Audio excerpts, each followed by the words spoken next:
il y a 70 ans, la France était libérée par les armées alliées et les Juifs d'Europe allaient être sauvés. La démocratie a eu raison du nazisme et de sa barbarie.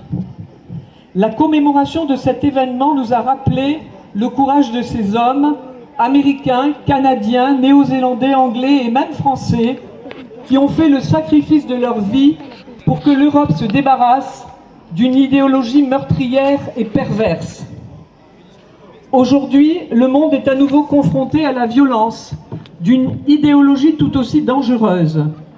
Et la commémoration du débarquement a montré que lorsque les hommes décident de résister à ceux qui tentent de les avilir, ils y parviennent, et c'est au-delà du nécessaire devoir de mémoire, un formidable espoir pour les générations à venir.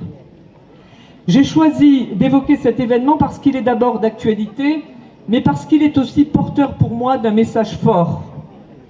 Et puis, il se rattache directement à ce qui nous tient à cœur aujourd'hui, Jérusalem. Après la guerre, beaucoup de Juifs survivants des camps de concentration ont immigré en Israël. Peu de temps après leur arrivée, ils ont dû se battre contre les armées arabes qui sont rentrées en guerre en 1948 contre le jeune État devenu indépendant.